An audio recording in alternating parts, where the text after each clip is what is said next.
Welcome in, ladies and gentlemen. Welcome in. Welcome in. Welcome in. Definitely appreciate y'all stopping in today. We have a great show for y'all today. Well, I can't say great because of all the things that's going on, but we do have a lot going on today. You do not want to miss today's show. It is going to be explosive, like I say all the time. But anyways, we have Russia actually getting ready to load its IRBM missiles up. So it looks like they might be using their Russian, I can't say it. Their new missile, their Russian missile, pretty soon it looks like. So, I mean, I don't know. It's looking a little bit like there's no end in sight with this. It just keeps getting worse and worse and worse and worse and worse. Definitely want to let y'all know that the call lines are open. They are going to be open right now. So yes, call lines are open 540-251-7687. Call in, talk about the show. All vice versa, call in, give a shout out to your loved ones. But yeah, make sure y'all remember that we are live on the air, so be respectful and cordial, please. But anyways, without further ado, let's get to the new, and we are going to be bringing this up for you momentarily. But before we get started, what's up with this Iran deal?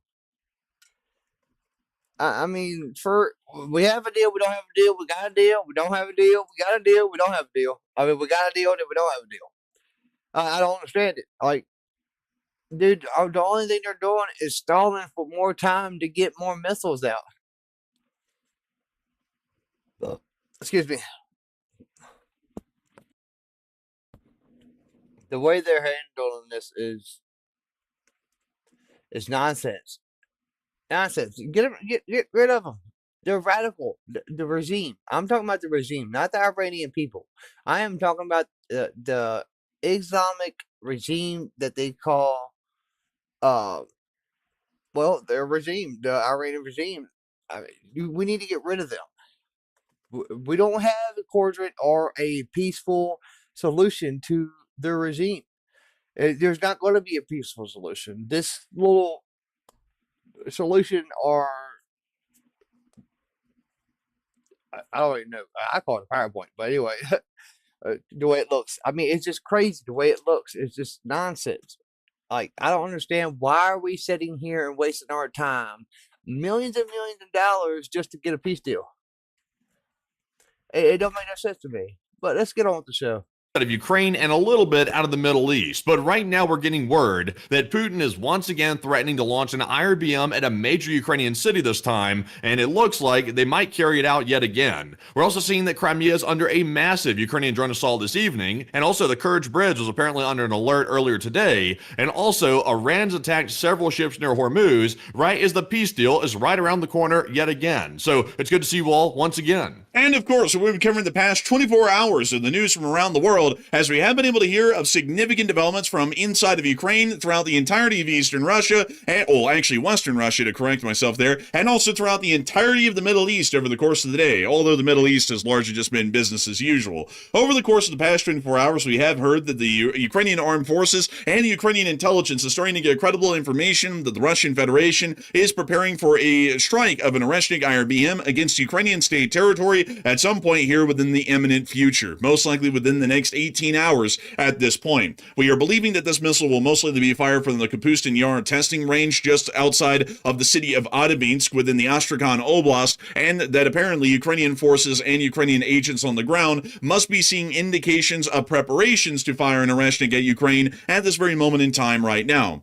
We've also been able to hear additional statements and reports over the day as well that Russian air defenses and front defenses within Ukraine have largely appeared to have completely collapsed, as it does not appear that any active air defense is being seen through most areas of occupied Ukraine, save for Melitopol, which had some light machine guns involved in their air defense, but outside of that, quite literally no air defense was seen in most parts of the occupied territories, showing that at this moment in time, Russian air defenses are so heavily stretched that the front lines can no longer rely on continuous air coverage by their air defenses on the ground. We've also seen significant strikes continue against the M14 highway and also the city of Melitopol, speaking of which, over the course of the day, both critical parts of the supply line heading to Crimea. In a bit of surprise news, we have been able to hear that the Russians have either repaired the pontoon bridge that had been prior to hit at the Chonhar Gap within the past few days, or have somehow found and deployed a complete replacement pontoon bridge in a very short amount of time. Satellite photography is now showing that there is an active pontoon bridge within the area,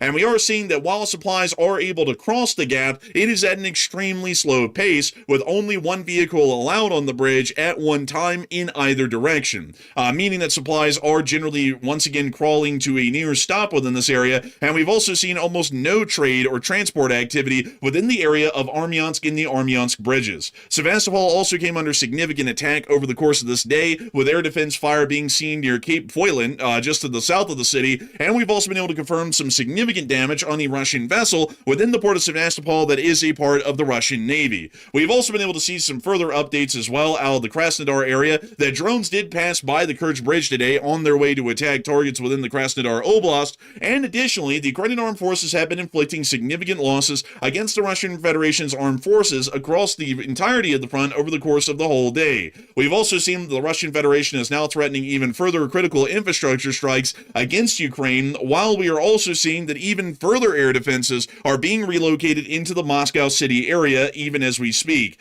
Near to the area of Nizhny refinery strikes of yesterday night are still burning as of today, and the damage to the refinery appears to be some of the largest that we have seen on the Nizhny refinery during the entirety of the war. We have also been able to hear an interesting development as well, that the Director of National Intelligence of the United States of America has alleged and stated that the state of Ukraine was involved in the operation of biolabs throughout the beginning of the war and before the war started, and stated that there were 30 other countries that were involved in this as well. This has largely been a point of controversy today, and we will be covering that on air, not as one of our top priority pieces of news, but as a lower priority, because the statements are completely false and aiming to misrepresent the entirety of the situation, which we will be debunking and covering later on during the show. Additionally, we've also been able to see that within the Middle East, the President of the United States is still stating that a deal is only hours away, and that the Iranians have agreed to quite literally everything, and we've also been able to hear on the other side that the Iranians have stated they're not agreeing to a nuclear deal. They want billions of dollars up front. The United States stated that the UAE was going to be giving them billions of dollars, and then the UAE stated that's a complete lie, and the UAE is not giving the Iranians a single dime.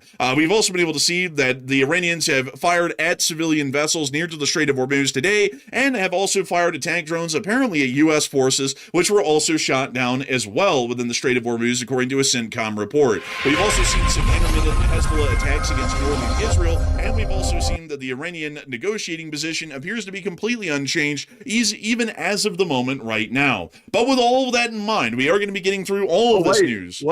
You forgot one huge story that happened right before we went live. The U.S. just conducted airstrikes down in Venezuela just a moment ago, and they took out the leader of the cartel, Tren de Aragua. They just took them out on Venezuelan territory with airstrikes. So that's massive right there. We have the video from that apparently the U.S. military put out, and that literally just happened a moment ago. So that's also huge. That is actually something that I completely forgot to cover, is that literally right before we went on air, I think it was like 30 minutes before we've just gone live, the U.S. has conducted airstrikes in Southcom's area of responsibility, which has killed the cartel leader of the Tren de Aragua cartel within Venezuela, with actual footage showing the event of the strike and what we believe to be the strike that killed the leader of the Tren de Aragua cartel. So we will be making sure to get into that as well, probably as one of our top priority stories here very soon tonight. Completely forgot about that one in my summary here, folks, because it happened so recently, and I just added it right before we went live. But with that in mind, folks, it is time for us to get on into the major news that we have throughout the day, starting with our largest stories first and then moving our way on down into the smaller stories throughout the night. And moving us directly on and immediately into our largest stories of the day today, we have been able to hear that the Ukrainians are stating that there is going to be a high likelihood of rationing strikes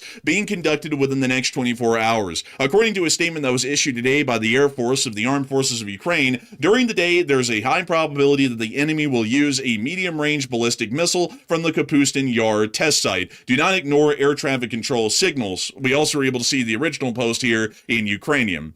This is something that is being stated by the Ukrainians as a credible and imminent threat that the Russian Federation is currently posing, that another Oreshnik intermediate-range ballistic missile is going to be fired from the Kapustin Yar test range and some sort of a city or critical infrastructure site within the state of Ukraine. The Oreshnik, also called the RS-26 Rubesh in its actual military designation, is an intermediate-range ballistic missile that has been used a large number of times against the state of Ukraine by the Russian Federation, using its warheads for kinetic impact effect, meaning that it is quite literally just the mass of the warheads themselves slamming into the ground that causes any damage, and so the damage is largely minimal. However, the Russian Federation largely conducts these actions not to conduct physical damage, but to try and conduct mental damage on the Ukrainians by putting the fear into them that eventually one of these Oreshnik hypersonic missiles may be equipped with nuclear warheads instead of inert kinetic warheads, and eventually that could end up causing a significant nuclear attack on the state of Ukraine at any moment, and due to that sort of threat or pressure, Ukraine should relent and largely give in to Russia's demands, which is largely unconditional surrender at this point in the war.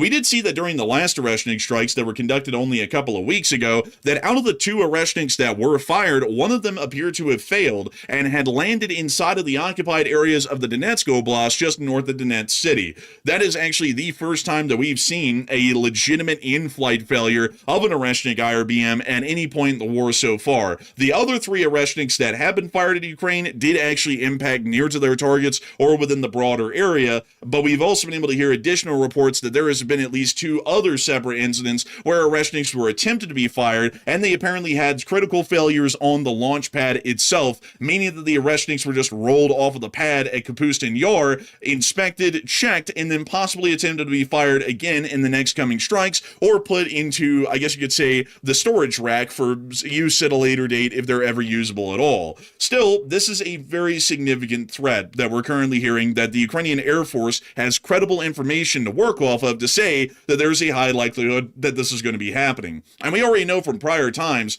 that the Ukrainian Air Force does have credible information whenever they issue these sorts of warnings, as each and every time they have issued a warning like this, it has come true, usually within the next 48 to 72 hours after the statement's made. So we're generally getting that idea, at least at the moment right now. It is a high likelihood that an Oreshnik is going to be fired sometime tomorrow or the next day after. Specifically from here, by the way, just to show y'all exactly where it's going to be fired from. It's in these larger fields to the northeast of Adabinsk, which you can see right here, and this is what's called the Kapustin Yar testing range. You can actually see some of the areas where they launch in test rockets, like here, for example, where there are these larger splotches in the fields, which they technically call launch pads. I don't think they're launch pads. I think they're literally just little dirt fields that they fire off the missiles from. But nevertheless, this is where it's going to be fired, and we do not know the target inside of Ukraine at the moment right now. That appears to be unknown by the Ukrainians, which is also giving us an idea that whatever intelligence they have been able to gather about the upcoming missile strike, the high likelihood or probability of how they've gathered that information is that either agents on the ground near to the Kapustin Yar test range have just seen one of the RS-26 TELs drive into the Kapustin Yar testing range, showing that they're conducting pre-firing prep, or we might be seeing that there's been word somewhere within the Russian command structure where there is a Ukrainian mole in the Russian armed forces that has stated that there is going to be an Oreshnik strike, and then that mole communicated that back to the Ukrainian SBU, which then told the Ukrainian Air Force, and then the Ukrainian Air Force put out the alert. That's the reason why we're believing at the moment right now that the information isn't out there yet as to what they're going to be attempting to target in Ukraine once the missile is fired. Right now, a lot of people are actually speaking about what they're thinking is going to be the site of the strikes here within the near future. And Matthew, what are people thinking about that right now, and what are you thinking about that as well? Okay, so I'll be honest, folks. The IRBM threats are starting to get a little bit old because we've seen Russia conduct at least two of them on Ukrainian territory over the course of the war. The first one hit somewhere, I believe, in Donetsk, out in the middle of a field somewhere, so it largely didn't hurt any civilians for the most part. And the one that we just saw recently apparently hit a shed in the Kyiv Oblast, and it didn't actually hit any civilians. It didn't hit pretty much anything of note to a large degree. So the IRBM strikes so far have been pretty much empty threats to a large degree. The Russians will fire them, but they won't really hit anything of note because maybe the missile might be so inaccurate they can't get the thing to actually hit what they want it to hit. That's very possible. But the Russian civilians were very upset that Putin wasted such an expensive missile on hitting a shed. They were very upset by that, and there was a lot of Russian bloggers complaining that Putin was wasting money on it. So now we're hearing that Putin's threatening infrastructure hits on Ukraine over recent attacks that Ukraine keeps conducting on Russian territory, including down in Crimea and the Russian-occupied territories. So what are your thoughts about that? 58% said Putin will likely attack central Kyiv this time around with the IRBM. 26% said it really won't be anything too serious, and 9% said it sounds like a total bluff. And me personally, I'm having a hard time believing that Putin's actually going to launch that IRBM into central Kyiv because that is going to respond, or that's going to cause a reciprocal response on the capital of Moscow inside of Russia. Now, I believe that's probably why we're seeing air defense get put up on the top of buildings, like it's some type of like Barnum and Bailey circus. They're putting up the air defense systems on the top of skyscrapers because they're worried about that. So I'm with the 26%. If they launch an Oreshnik again, it'll probably be a kinetic warhead, meaning it won't be armed with an explosive on board, and it'll probably hit somewhere that's not as significant as, like, let's say, central Kyiv or somewhere like that. So I'm with the 26%. But Enforcer, what say you? I would have to say that I'm generally with the 26% as well. I don't think it's going to be anything all too serious. An IRBM strike on Kyiv, the city of Kyiv, is going to lead to reciprocal strikes on the Russian capital of Moscow with Ukrainian drones. And we have already seen that in prior times with the Ukrainians just flying drones into the area of Moscow without any real attempt to actually hit anything. They were able to make it far in, basically towards the Kremlin itself, and fly the drones almost right over the very center of Russian government decision making. So I would say that that's probably unlikely that the Russians would want to open that Pandora's box, because the Ukrainians are going to get a lot more damage out of an FP2 than the Russians are even going to get out of this multi-million-dollar Oreshnik that they're about to fire hypothetically at Kyiv. So if it's going to hit anywhere, it might hit within the Kyiv region. It might actually be a city like Bielotservka, or it might be something near to the city of Kyiv, like, for example, Brovary, which is just outside of the city, or, for example, the Boryspil International Airport, to also try and get it as close as possible to Kyiv, but not within the city perimeter of Kyiv, to try and send something of a threat. But I don't really think they're going to be hitting the capital city itself. So I would have to give... Oh, go ahead. I thought you were rounding out. Go ahead. I would also have to give the fact that so far we've seen that the Russians have fired and attempted to fire a total of 6 missiles, particularly Oreshnik IRBMs, at the state of Ukraine over the course of the past several years since the first strike in 2023. The first strike landed in Dnipro successfully. The second strike landed south of Lviv, near Mykolaiv, successfully. We then saw that the third strike, which is the one we covered several weeks ago, one missile successfully landed in Bielotservka and another one failed and was a dud and landed in the occupied areas of Donetsk. And then we also know that in the midst of all those attacks, there were 2 other attempts to fire 2 other Oreshniks, which suffered failures on the pad and did not even launch, leading to a failure to launch, and then that did not turn into an incident. But we still were able to hear of that from Ukrainian defense and Russian murmurs throughout the Russian armed forces. So that means that right now the Russians are shooting a 50-50 chance that the missile will fire and actually make it to where it's supposed to impact. And with those kinds of odds, I think they're not going to try and chance hitting Kyiv, because if it fails and it's clearly on a trajectory to hit Kyiv, and then it lands in a farm field somewhere just southwest of Konotop, that's going to look like an abysmal failure, and it's going to be even more embarrassing for the Russians than if they try to hit somewhere else and then just explain it away that they were basically trying to hit nothing anyways. Yeah, and also, by the way, we have gone over this generally before, but just to reiterate this one more time, because when the IRBMs come up and the Oreshnik starts being discussed again, a lot of people start worrying, does that mean Russia's going to launch a nuke at Ukraine? That does not necessarily mean a nuke's going to get launched, because the Oreshnik is nuclear capable. It can have a nuclear warhead on board of it, but there's no evidence whatsoever that Russia's ready to take it to the extreme, because that would probably be the last move Russia would make in this war. If they did that, it would probably cause Europe to get involved and and probably cause a huge series of escalations that Putin's not really ready to handle right now. So they're probably not going to do that. The last time we've seen it struck inside of Ukraine, it's been simply kinetic warheads, meaning it's empty warheads, and they have the MIRV system. So it's like, multiple different prongs of the warhead hitting down on the ground, but there's nothing actually in it. There's no explosive in the warhead itself. So it just simply impacts the ground. The kinetic energy causes an impact, causes a small crater, and that's the end of it. And that is true, at least with how they're being used against Ukraine. That's definitely true. And that's also why we're seeing that generally there wouldn't really be a reason to hit Kyiv, because what are they going to do, folks? And we also know that the MIRVs are not that accurate. So they're going to land a couple of them probably on residential buildings, maybe wound or kill a couple of Ukrainian civilians, and cause really no actual damage. They'd be able to get more damage with an Iskander in Kyiv than they would the Oreshnik. And then that's going to open up the Ukrainians into blowing up the Kremlin, the Russian Ministry of Defense, and a couple of other buildings that would be key to Russian governmental operations in Moscow. And once those are hit, the Russians are going to be losing a lot of face, not only in the Western world, where some people still think that they have something going for them, but they're also going to be losing a lot of face for the domestic population in the Russian Federation, because now it's going to look like they're exceptionally weak. They started the war 4 years and 4 months ago at this point, and now we're watching, at least they would be watching, Ukrainian drones blowing up at literal government decision-making center sites inside of Moscow. So that probably wouldn't be that smart of a move for the Russian Federation, at least in my opinion. But with that, I hope that does address that larger IRBM situation the best we can. And we also were able to hear that Putin did add on to this today in a statement that was made on state television that he is threatening to strike more infrastructure sites in response to attacks on Russia, while claiming that Russia is moving forward in Ukraine, just not as fast as desired.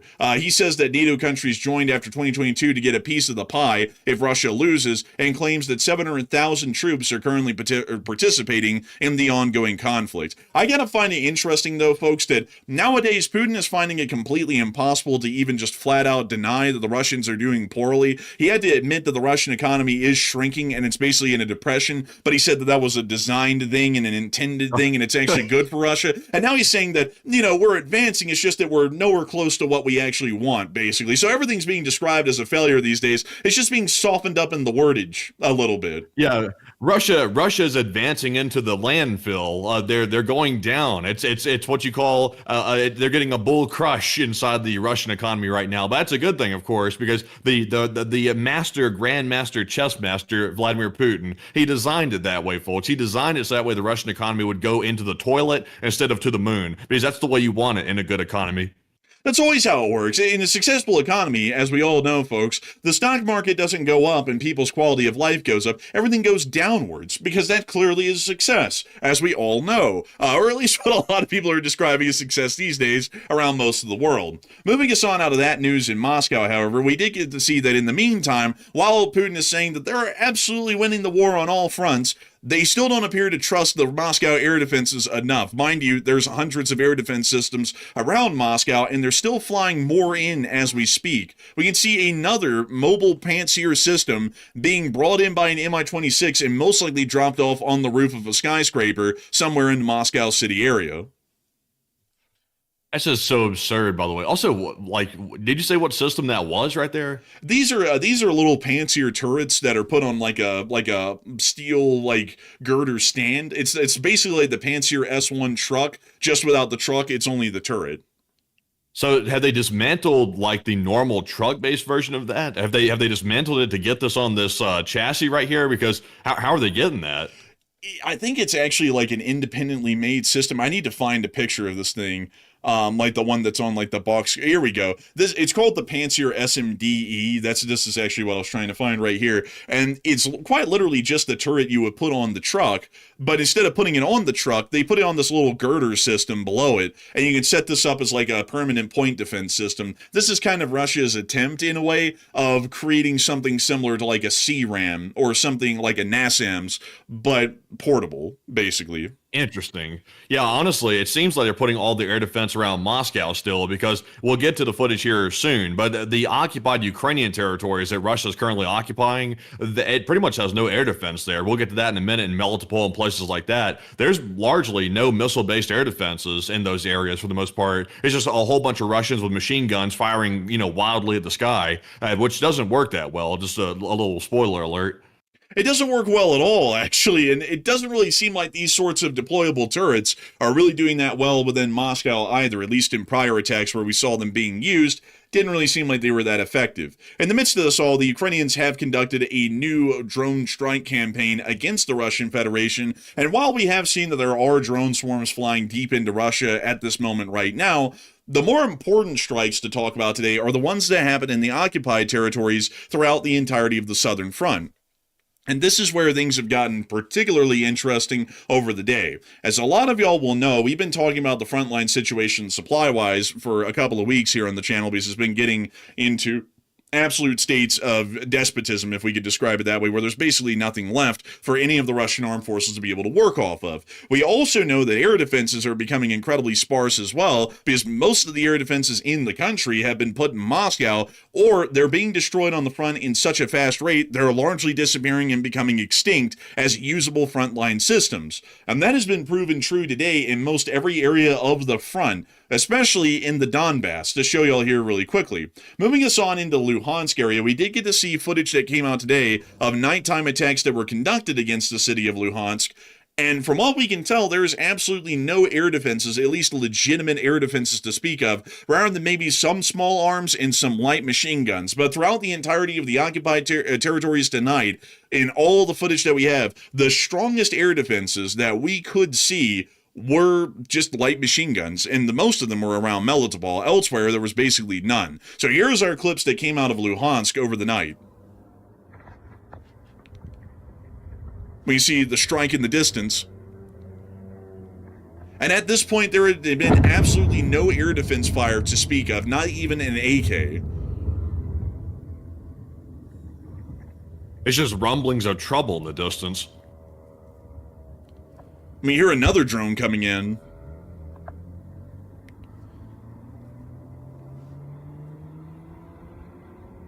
You hear someone flooring it as well. That's louder than the drones even.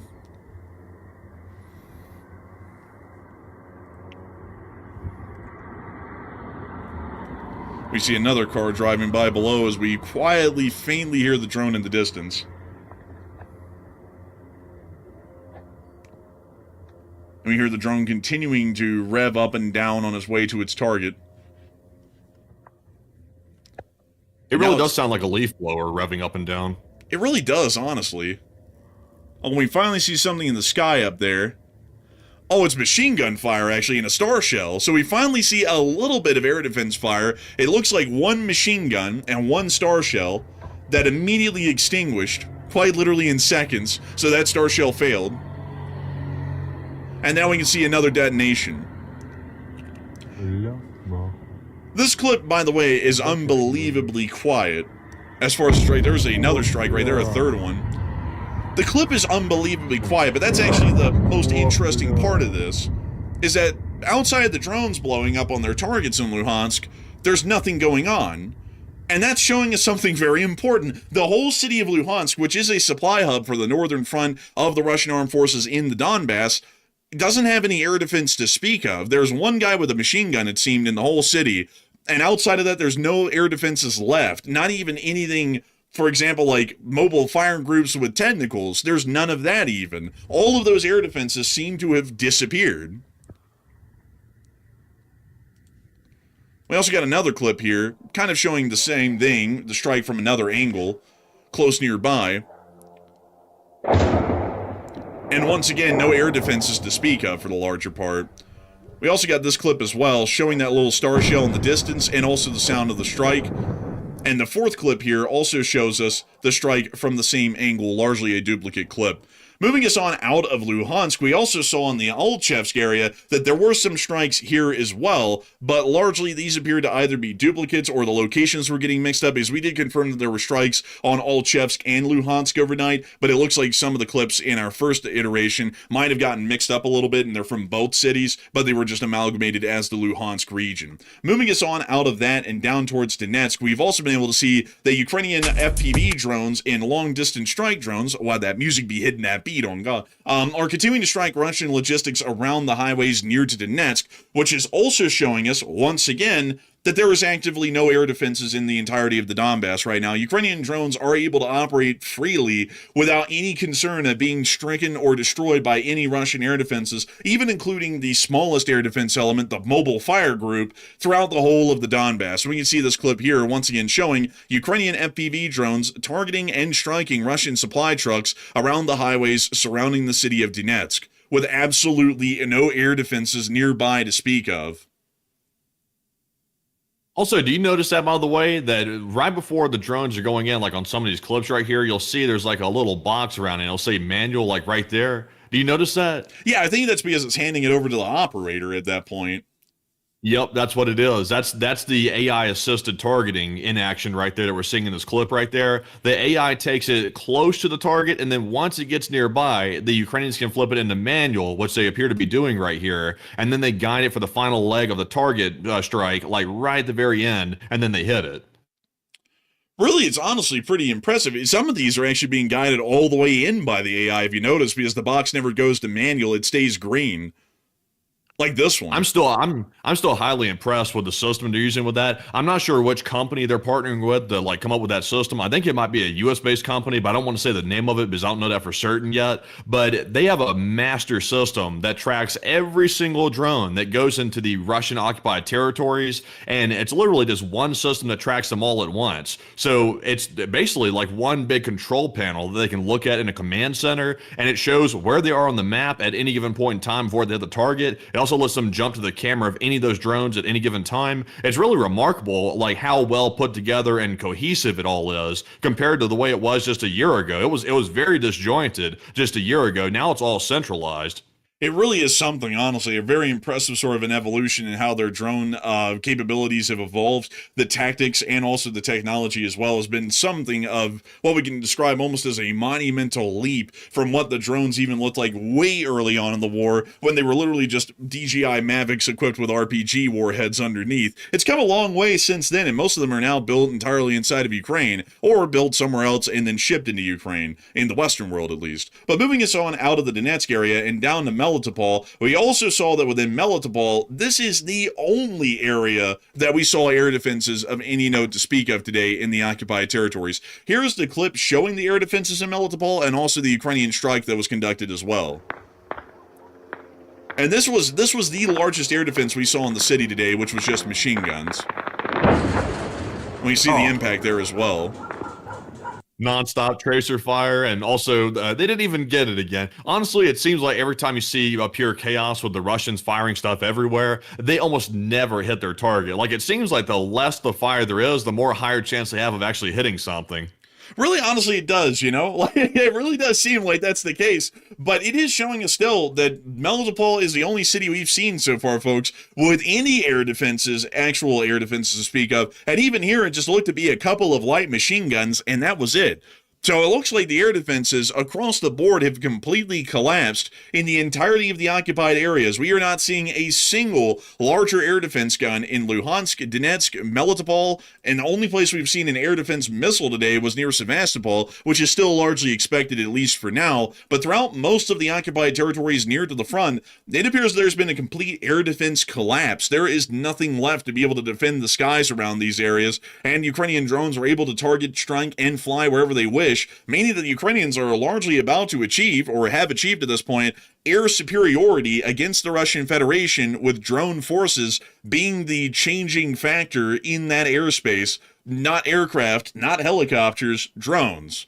This is something that, to me, is making it pretty clear, at least at the point right now, that the Ukrainian armed forces have changed the face of how wars are fought, with how drone warfare is starting to evolve the battlefield. In the meantime, we did get a little bit of unfortunate news today from the area around the Chandhar Gap. It looks like a new pontoon bridge has been moved in, or they have replaced the old pontoon bridge. Well, actually, they've either replaced or repaired the pontoon bridge that was hit a couple of days ago within this area and knocked out, because we did get to see that that they are allowing trucks to travel across the pontoon bridge today via satellite, but it appears that it's only about one at a time due to the weight constrictions and also the width of the bridge. This means the supplies are still making it in and out of the area of Crimea, but it is at a snail's pace. There are significant queues of trucks and vehicles waiting on both sides of the pontoon bridge to be able to try and cross, so this does mean that while supplies have not been completely knocked out to Crimea, and we do have to update that now that we have satellite footage to show that the pontoon bridge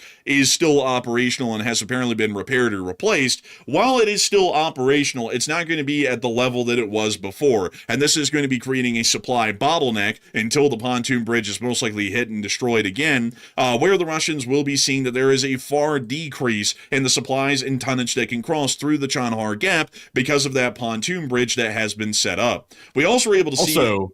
Also, by the way, some people were saying, I thought it had no water. That's actually a different one. I think that's the Armyansk one, I believe, if I'm not mistaken. Am I right on that? Yeah, that's Armyansk. Yeah, that's the Armyansk one. That's the one where the canal was dried up for the most part, and then there's like a dry bed of the water where it used to be. It's kind of dried up now, but the ground is still very soft there, so they still got to use something. Like they got to cover something up. They can't just drive straight across the canal bed. That's not going to work. It's going to sink the trucks. That's a totally different one.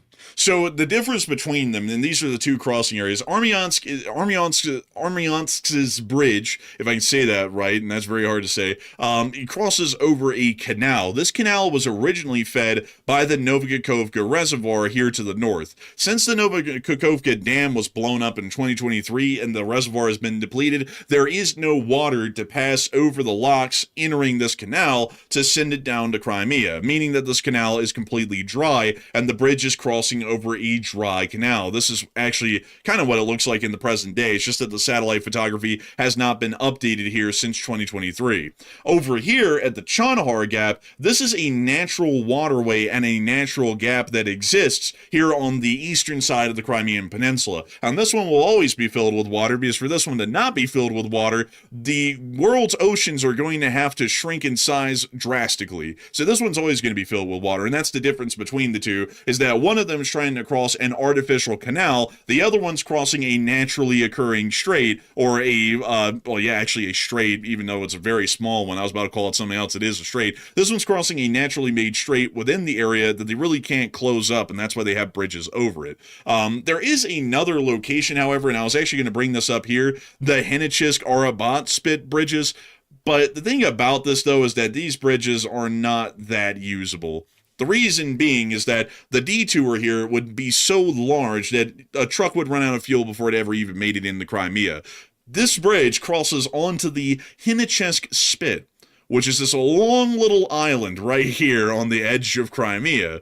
And there's no bridges, mind you all, once you get onto the Henichsk Spit that just let you cross over into Crimea, like say at Dzhankoy or Zhelebovka or anywhere around there. You have to drive all the way down the Spit to its southern end at Kamyansk, basically at Kerch, and then turn around and then start driving back into Crimea. So the range on that alone, if you want to try and take that sort of a route, let's start it at Rostov, and let me show you all how long this would be round trip. So we go on through Taganrog, we make it to Mariupol, which is one of the major supply hubs in the area. That's already 100 miles. And reminder to everybody, a loaded semi has a total range of about 800 miles, 800 to 900 miles, a European semi does. So it's already done 100 miles just to make it into Mariupol, which is hardly in Ukraine. And then it continues on down this highway towards to the area of Berdyansk, which then now it's made it about 160 miles in, continues down the M14, hopefully not getting blown up the whole way, and at any point it could get targeted and blown up by Ukrainian drones, which ends the trip right then and there,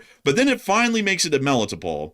At this point, it's driven about 220 miles just to make it into the area. Fuel is almost completely run out at Melitopol, so there's no way to refuel here, so that's why we're starting the trip over at Rostov-on-Don, because that seems to be the only place right now where there's a reliable source of diesel. Now they have to make it all the way down from Melitopol to the Crimean Peninsula, and then this is where the problem's going to come in.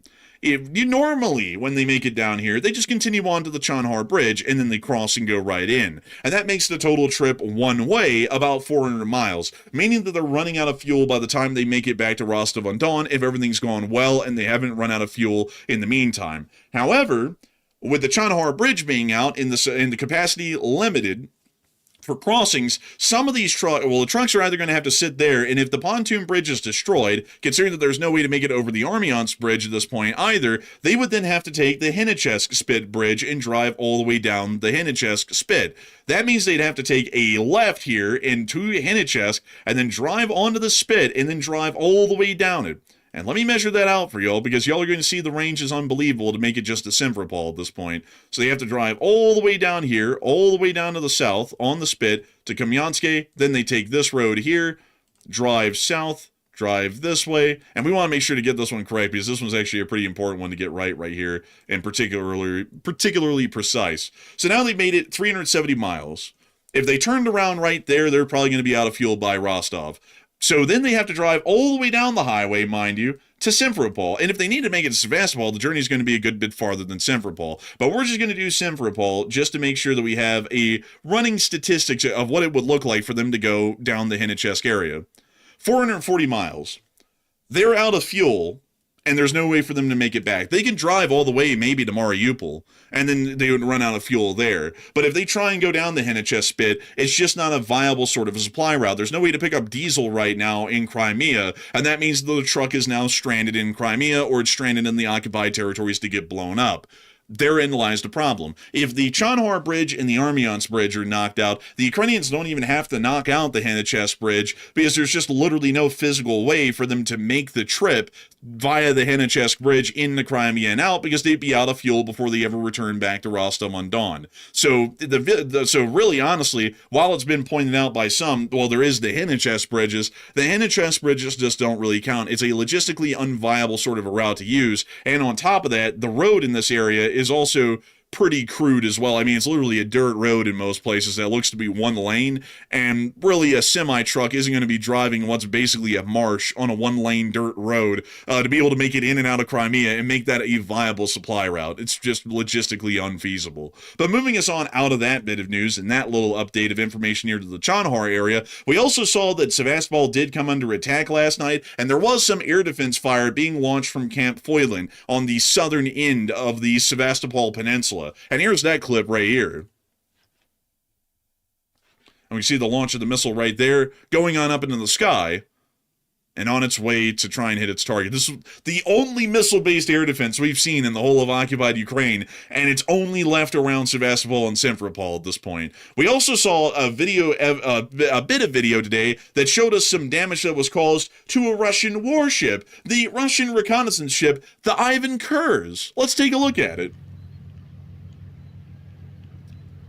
Do you notice that charring damage right there to the rear of the vessel? And the fact that they now covered it up with scaffolding to try and repair it? Why, yes. Honestly, I couldn't tell if it was scaffolding or not. It looked like just a normal part of the ship. Because, Russian ships aren't exactly what you'd call, beauties for the most part. They usually look like junk piles.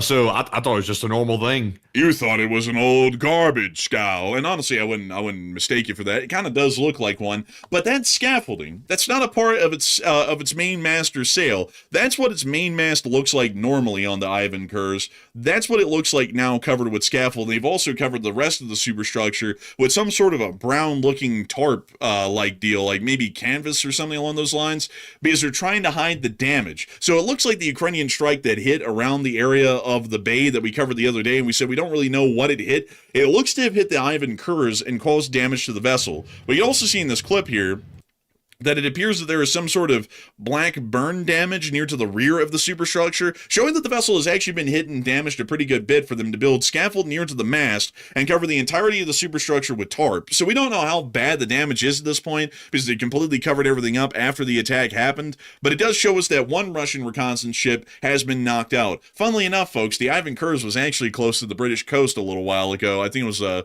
6 months ago or so, and the British were making a big deal about it being around there and possibly dragging anchors over some cables, and now it appears that the Ukrainians might have been able to knock the thing out with one drone attack. So good on the Ukrainians, and it's also nice to see they were able to hit it. Also, by the way, folks, the Russians kind of get a little bit of a wiggle room here, because a lot of y'all will go, wait a minute, how in the world did it make it through the Bosphorus and the Dardanelles? It's not an armed naval ship. So it actually circumvents the blockade that the Turks have to where armed ships can't enter or leave the Bosphorus and the Dardanelles right now. They're completely blocked on either side.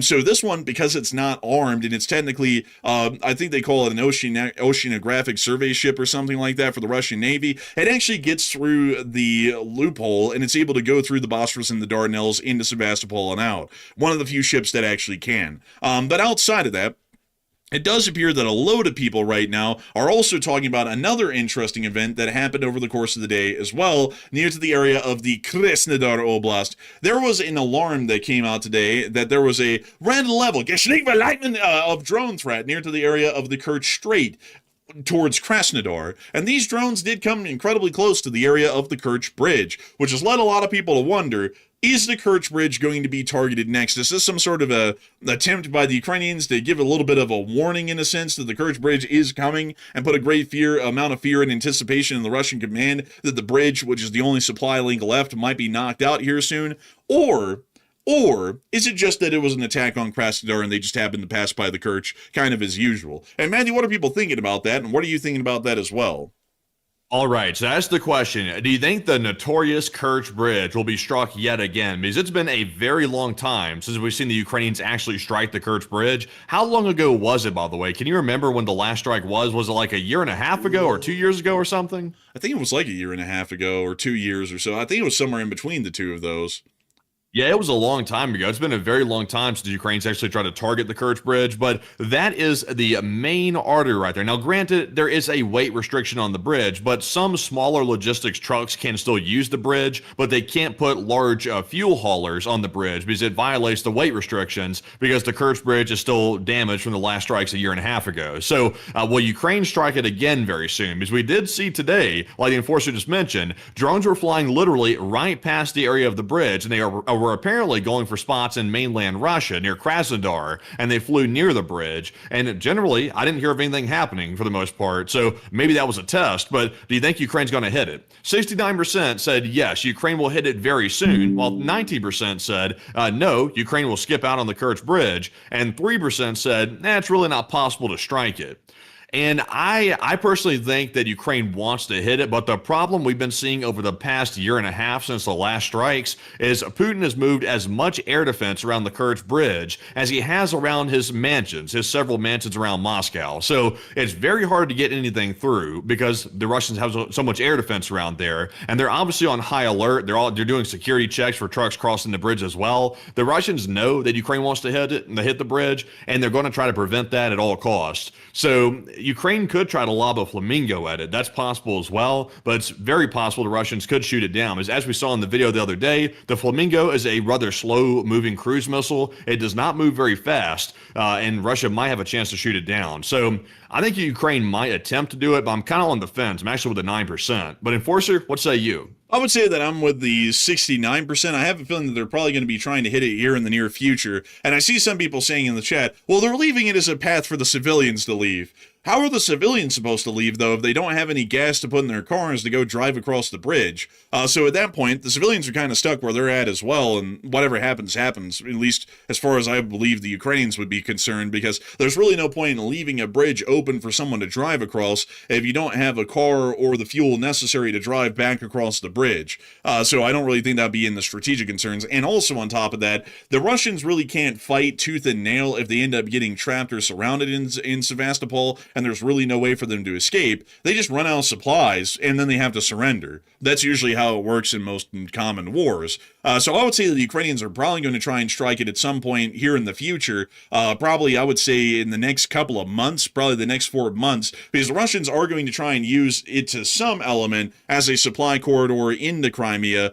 And considering that they are going to try that and attempt that, it is going to make it a military target, and they would be able to hit it and try and knock it out again. The Ukrainians could try and come up with some creative ways to cause damage to the bridge or knock it out. We've seen that they've used literally every single idea under the sun at this point to try and blow up something on the bridge and cause enough damage to knock it out. So I would actually believe that there's still a good likelihood the Ukrainians are going to target it. With missiles and drones, maybe not. But with other means, definitely. We've seen them try and do that many times at this point, and most of the time they've generally succeeded. Once they do that, Crimea will be completely cut off from supply, and if the Ukrainians get a frontline breakthrough near to Zaporizhia and they start to push down directly onto Crimea, and the Russian armies in there have no way to retreat across into Russia, and they also have no way to fight back because they've completely run out of food, water, supplies, and everything else, they really have no other option but to surrender and be at the mercy of the Ukrainians once they become prisoners of war to get some sort of food and water at a minimum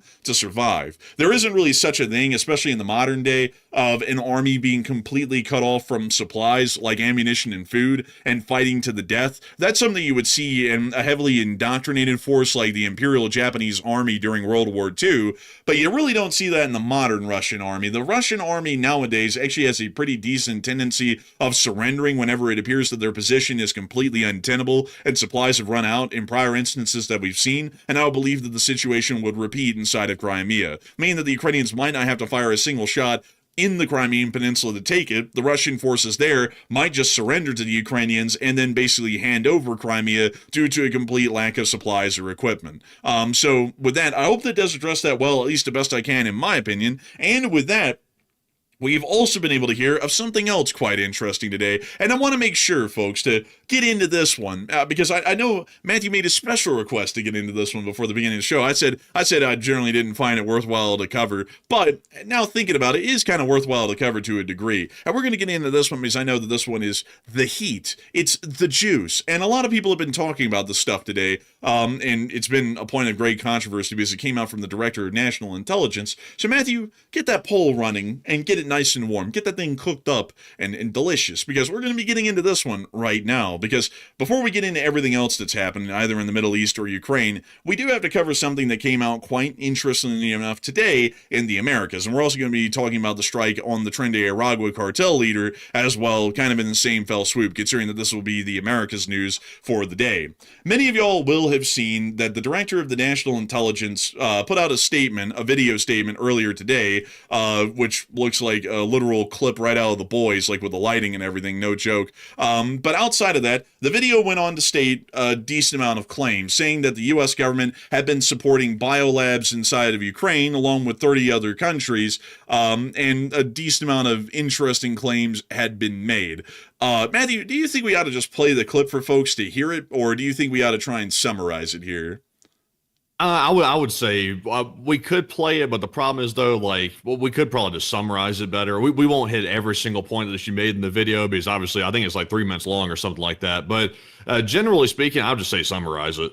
So I'm gonna summarize it with a statement that was made here, and then I'll add a little bit more to it just to make sure that we can get all of the details as close as we can. According to the Director of National Intelligence, they said, today I'm releasing never-before-seen intelligence revealing new evidence of past U.S. government funding to more than 120 biolabs in over 30 countries, including Ukraine. In support of the President's executive order to end federal funding of dangerous gain-of-function research around the world and increase transparency and accountability, the Office of the Director of National Intelligence will continue working with partners across the administration to identify where these labs are, what pathogens they contain, and what research is being conducted. Then in the video... Moly. Also, by the way, before you go any further, by the way, I just want to point something out. They literally say right here, what they say over 112, what was it, like 30 countries and 120 biolabs, they say. But they made a point out of those 30 countries to specifically mention Ukraine. And the question is why? Like, what is the significance of specifically pointing out Ukraine and emphasizing just that country alone out of the 30 that they're alleging are involved with this? That's already suspicious on its face. Also, like, in addition to that, by the way, they're saying they're trying to identify where the labs are. Well, also, we'll get into it here in just a minute when we start debunking this, but it's been known that there are labs inside of Ukraine. It's been known since 2005 that that's the case. So that's also disingenuous as well, to say the least. But we got evidence to, like, debunk this whole BS story right here. But go ahead, Enforcer. But to sum up the statement that was actually made in the video here really quickly, the Director of National Intelligence went on to say that the U.S. did fund 120 biolabs in 30 countries, but then particularly had to mention that Ukraine was one of those countries, and that it was considered extremely dangerous by the United States for them to be able to try and control these biolabs and what was going on there. But then she added on in her own statement that the reasoning why it was dangerous was because the Russian Federation could possibly take over and occupy these quote-unquote biolabs and then try and use whatever's in it against Ukraine or the West. Not that the Ukrainians were going to be using it, that the Russians could take it over and then use it themselves. That's literally what the director of national intelligence said in the video. Then went on to state everything else about how this was covered up and lied about for years by the prior administration and every other administration before that, because clearly the U.S. government didn't let anybody know about this, and it's a secret, a state secret, that they were supporting biolabs inside of Ukraine. The problem is that that's straight bullshit. Like, I'm not even going to mince words with that. That we have known about funding like this for years. Here's an actual infographic here in a brief statement and summary from years prior. I believe, Matthew, what year was this from right here? What, 2005, I believe? So just to give some background to this before we read it or go into more detail about this, what this is that you're looking at right here is a pamphlet that was put out, I believe, by the Department of Defense, I believe, who put this out. It was one of those departments that put this out. But what this outlines is what's known as the Biological Threat Reduction Program, known as the BTRP, which is a part of the Department of Defense's Cooperative Threat Reduction Program, which was implemented way back in 2005 to take control of the former USSR biological laboratories that were already in Ukraine, by the way, that the USSR had set up and was using for biological weapons production inside of Ukraine. The U.S. came in and helped fund to transition those laboratories from weapons manufacturing to doing research on, viruses and things like that for public health concerns. So the U.S. has been funding these laboratories, these so-called biolabs, to transition them away from weapons development since 2005. So this is nothing new whatsoever. And anybody involved in the intelligence community would know about this. This is not something that's like mysterious or unknown. This is literally a pamphlet right here that was given out to the public about the whole program right there. So also, by the way, in the evidence that the lady put out, she put out like a couple of slideshows or something and declassified some slides about this program right here. It basically outlines this pamphlet for the most part. This so-called smoking gun that she keeps talking about is the Biological Threat Reduction Program that's been in existence for over decades at this point. So, I mean, that's very disingenuous to pretend like it's brand new information when it's been known for such a long time. And also, I want to point this out as well before you take back over for a second. It literally points out in all the evidence, it points out that there's a very high risk of Russia using this program right here, which is for innocent purposes. They're going to use that for propaganda to justify some sort of action against Ukraine. It literally says it right here in the pamphlet, and it says it in the evidence that the lady put out from the DNI. It says it literally in the slides that she put out. And to read y'all some summaries here from this actual statement, or largely the pamphlet that's been put out several years prior to the public, this is what it stated. The Cooperative Threat Reduction Program, Biological Threat Reduction Program, is the following. The BTRP, which is short for the Biological Threat Reduction Program, priorities in Ukraine are to help them consolidate and secure pathogens and to continue to ensure Ukraine can detect and report diseases and, let's see here, outbreaks before they pose security or stability threats. All of the BTRP's efforts are peaceful in nature and subject to rigorous export control measures and vetting processes. BTRP sponsors no gain of function research or quote-unquote human experimentation.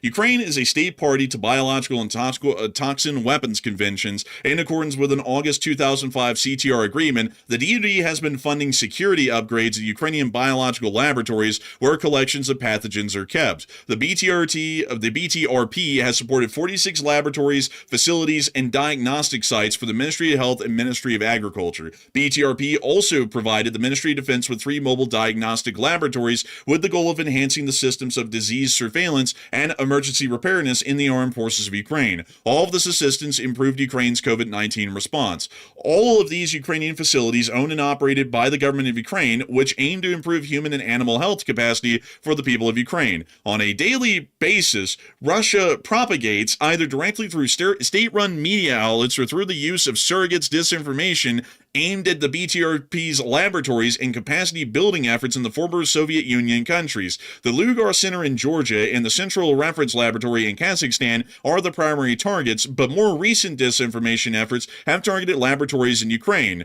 Through these disinformation campaigns, Russia falsely claims the United States and specifically the DTRA is developing biological weapons in laboratories in these countries, as well as killing local populations with purposeful releases of biological agents. Russia illegally took possession of 2 Ukrainian-owned labs that BTRP upgraded in 2014 and continues to deny Ukrainian access to these facilities. To date, we are unaware of any attempt to use those facilities for disinformation purposes. BTRP is just one of many organizations providing equipment and training to these facilities. Other supporters, including, among others, the European Union, the World Health Organization, international universities and research institutions, as well as other U.S. interagency partners. Even though BTRP has had an active biological engagement with the government of Ukraine since 2005, there are many Ministry of Health and Ministry of Defense facilities that have not asked for or received equipment or training from the United States.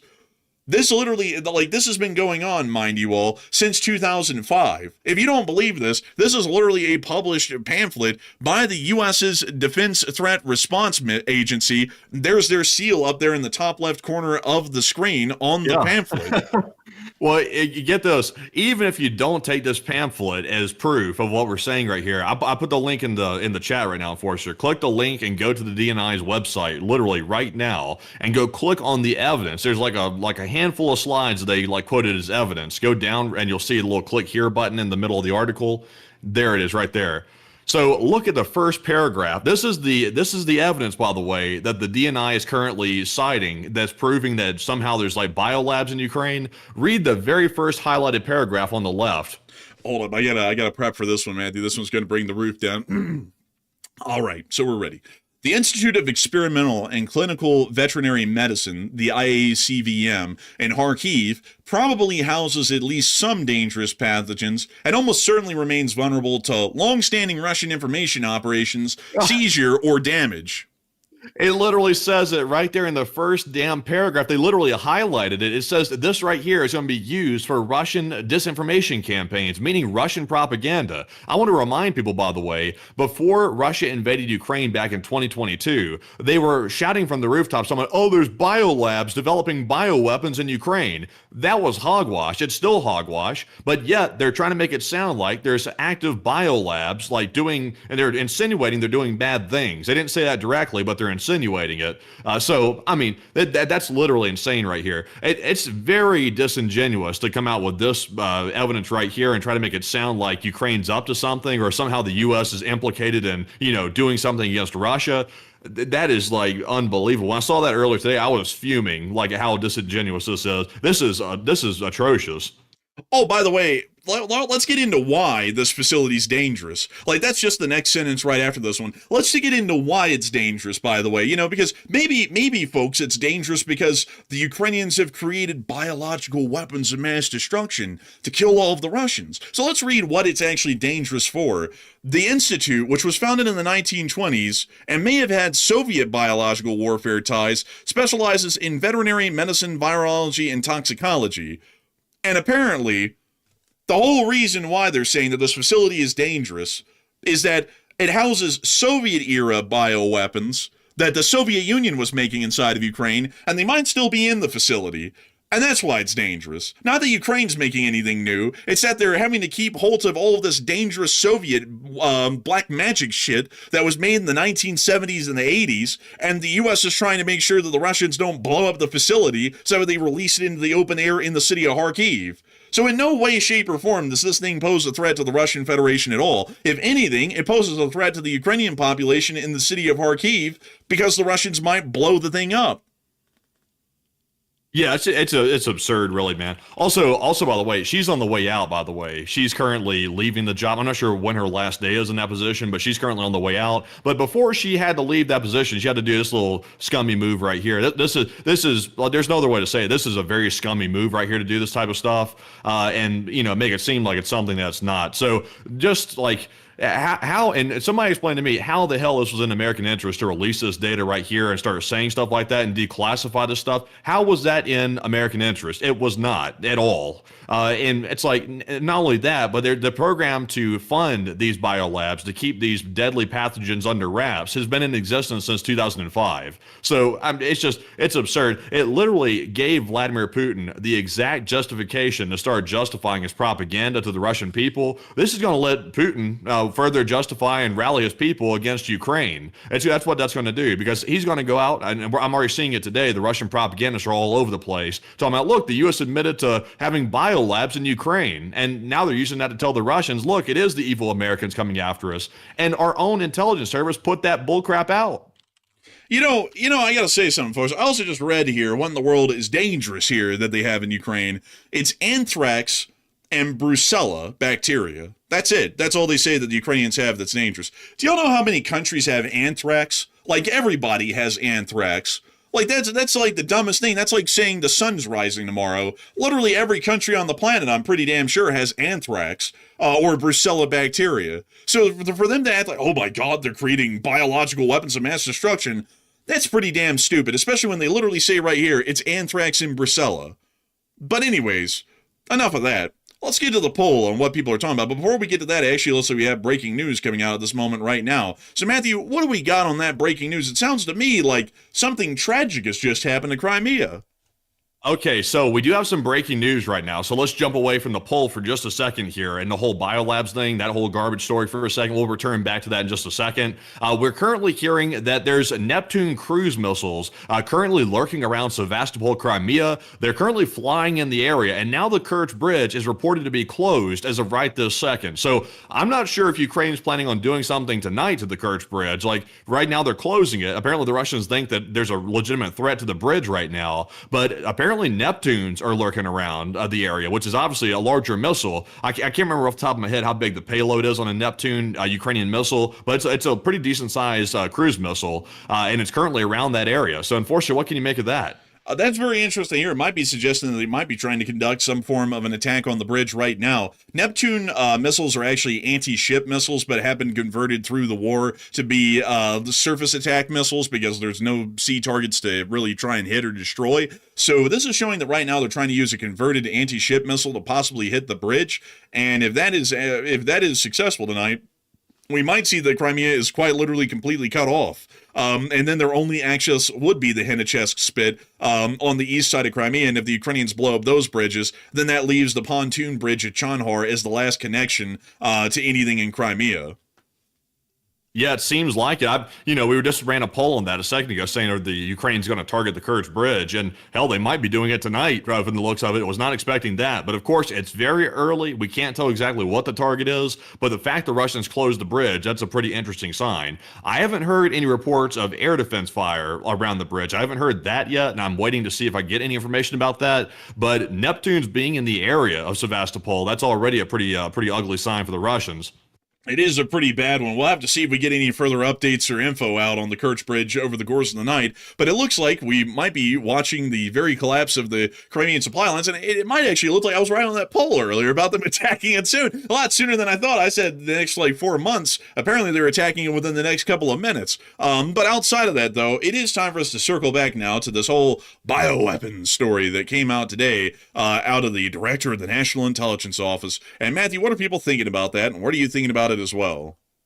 So what do you think about this Ukrainian biolab story that the U.S. government put out? So 51% said it's total bullshit from the United States, while 30% said it sounds like the USA is actually complicit in biolabs, and 9% said 50-50 on this one.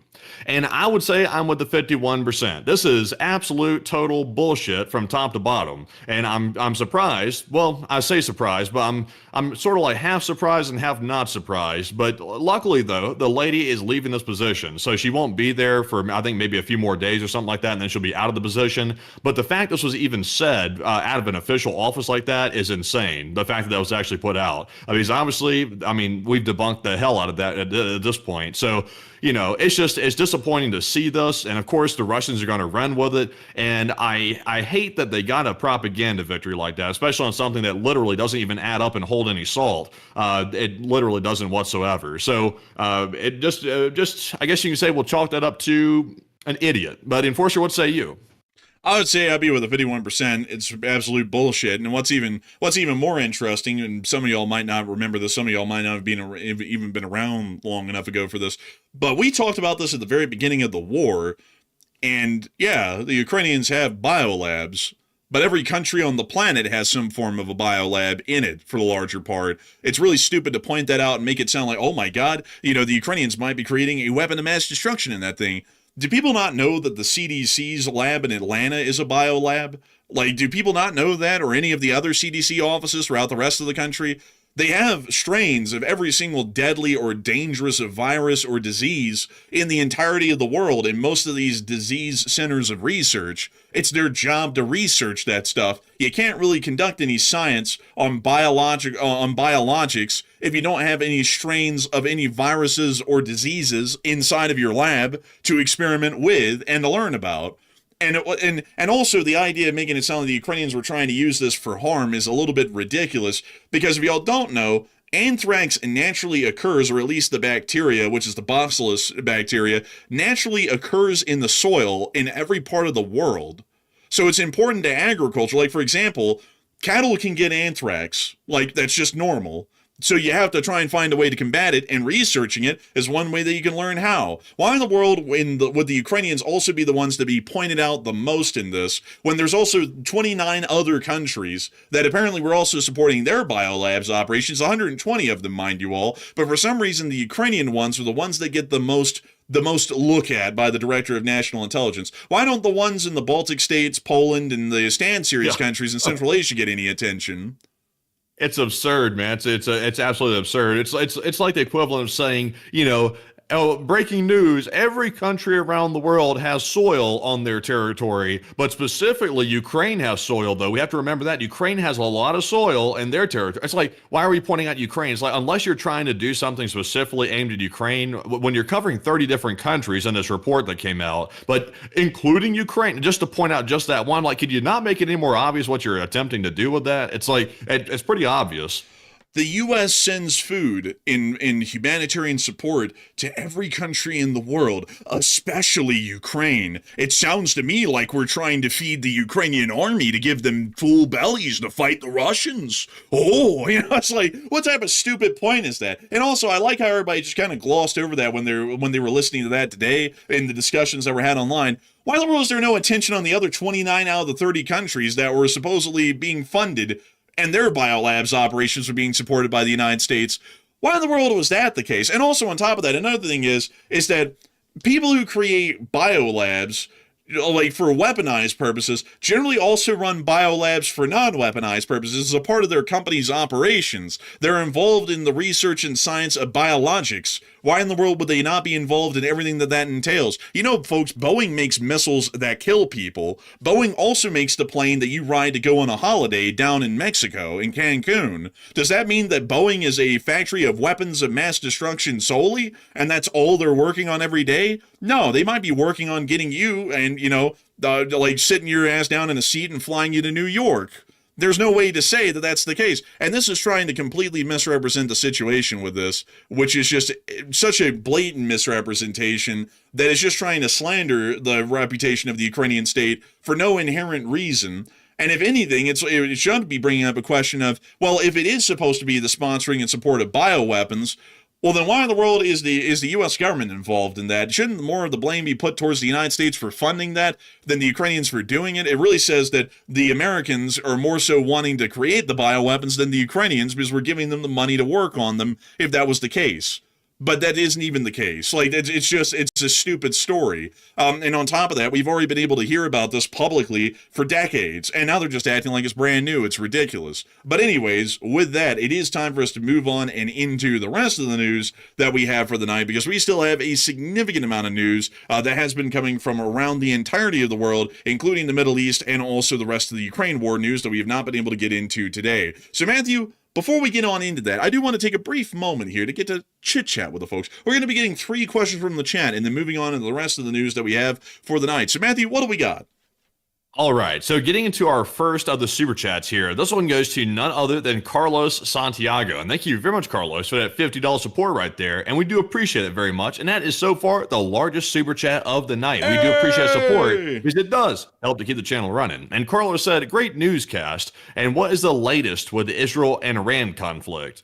And I got to thank you massively for the support, Carlos Santiago. And thank you so much for enjoying our great news broadcast. We try our best every day, and I hope that today has been a pretty decent one. Also having to go out of our way to debunk more U.S. government disinformation, which is just unreal. I mean, like, literally their own proof disproves them. But beyond that, though, I do have to say a humongous thanks to you for that incredible support. And as far as the Israel-Iran conflict is going, it's largely stalled again. Right now, we're hearing of exchanges of fire that are still happening inside the Strait of Hormuz, but the U.S. is still assuring today that we're just hours away from a deal. It's just that the Iranians don't agree on most everything in the deal. So that really seems to be how it's going right now. Israel's still fighting Hezbollah within southern Lebanon, and we are seeing that there are rocket barrages here and there between the two sides. But outside of that, there really isn't anything else going on at the moment. It's a fairly inactive sort of a conflict. So I hope that does address that the best I can. And a huge thanks to you for the support. And I hope that does address that question incredibly well. And with that, we're on to the second question of the segment. We also have here a $20 support from none other than Gnarly Carlson. And thank you very much, by the way, for that $20 support. We do appreciate that very much. He said, congrats on 600K and LSA forever. Hey, and a big thanks to you for the congrats on 600,000 subscribers. I never thought we'd make it here. I never did. I thought we maybe make it to like back in the day, like 300,000 subscribers, but it is unbelievable to see that we have been able to get up to 600,000 subscribers. It's unbelievable. And I got to say, a huge thanks to you for the congratulations, a huge thanks to you for the support, because the people who support this channel every single day through the crowdfunding, basically, here on the show, help us to keep this thing ad-free and sponsor-free, and help us to cover the news the way we want. It helps us to be able to cover the news in ways that other people do not like at all, especially some people who would like to control what we say by the funding that they would give us if we didn't have crowdfunding. And that's what allows us to be able to cover all of the news in the pro-American, pro-Western way that we do it, without holding any punches, stating facts where they are, whether they be good or bad, and realizing the realities of the situation, and then trying to argue from there what to do from that point that would be in the best interest of our nation, and the best interest in the sphere of influence that we built over the past 80 years. And I got to thank you incredibly for that support and helping this channel to keep running, because folks like you have helped to make that possible for 1,570 days, and help us to continue to make that possible, hopefully for the rest of time that we're alive. So a huge thanks to you so much once again. I hope that does address that incredibly well. And with that, we're on to the last question of the segment, and then we're going to be getting on into the rest of the news for the night. All right, so this one goes to Zyper Sniper 1, who puts in a 20 as well, and thank you, Zyper, for that support also. And he said, I'm thinking about creating my own professional Counter-Strike team. CS is a 5v5 first-person shooter game, and I'm stuck on naming a team, and I have one name, Wolf's Gaming, but if you got a better one, I can write it down, and LSA forever. Honestly, if I came up with a name and I was trying to keep with kind of like the doggish wolf name sort of a deal right there, I'd probably call them the Hellhounds. Like, that would be a pretty sort of intimidating sort of a one. Kind of a World War I reference, by the way. Or you could call it the Teufelsland, which is what the Germans called the Marines at the, I believe it was the Second Battle of the Marne. They called them the Devil Dogs, and that's why the Marines are called Devil Dogs these days. You could call them the Teufelsland. That would be a pretty neat name. Kind of Scandinavian-ish sounding, sort of, more Germanic, really. But honestly, I would give those recommendations. Wolf's Gaming, though, isn't bad at all. I mean, that's a pretty neat one. Or you could try and come up with things that bring up like a wolf, but don't directly say it. You know, like, you could also do those as well. Those would be pretty cool too. And also, someone said Hellhounds was already taken. Oh, dang. Well, that one isn't an option. I mean, Hellhound sounds pretty cool if we're working on that. Man, I'm trying to think of one at that point. Honestly, I would just honestly, Wolf's gaming is pretty decent. But you can always come up with something like, think of something Wolf related, like their strength or something like that, and you kind of try and make a name that's influenced off of that if you want it to be like more creative or like a little bit more abstract. So or you could call, like, Molson has a great idea. You could call it Fangs, or let's see here. Someone said Patrick Barnett said Wolfgang L. That's actually a pretty good one.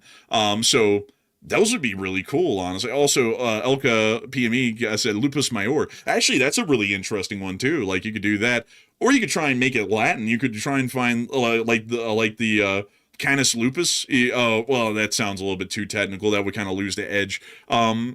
I don't know, but like, I would say that's not a bad idea, though. Not a bad idea at all. But a big thanks to you for support, Cyber Sniper, and helping this channel to keep it running. And long live the Lee Spring Army. And I hope that the folks here in the LSA are giving some interesting recommendations, because I'm definitely seeing some pretty decent ones. But with that, a huge thanks to you so much once again. And with that, folks, it's time for us to get on into the rest of the news that we have for the night. And we still have some to go. Moving us on down into Venezuela, we have been able to hear the following statement from the United States.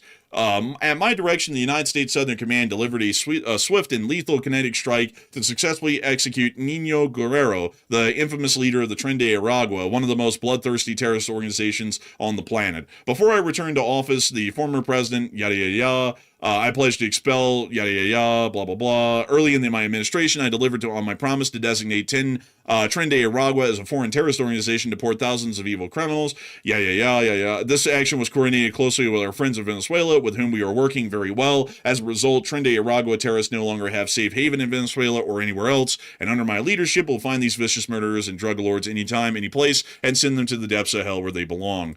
We were able to see the video that Southcom did put out of the strike, apparently on the building that held the cartel leader, Nino Guerrero, which we could see in this clip right here. And there it is. Oh, what was that, a hellfire or something? I don't think so. It doesn't have the longer shape of a hellfire, and also the explosive was large. I don't know what that is, but actually it slipped right on the roof before it exploded. See that right there? Yeah, also, by the way, this dude was hanging out in a pretty like shack-looking structure here, like out in the middle of nowhere, it looks like. Man, honestly, man, he was hanging out somewhere that didn't really look that nice. I mean, like, there's like a kiddie pool back here, there's like a shack here, and some garbage over there, and this roof doesn't really look like it's the best kept. And the drone blew it all away, though, so I don't think we'll be able to talk about the style points around here any longer. But it does appear that the facility was completely destroyed, and with it, the cartel leader.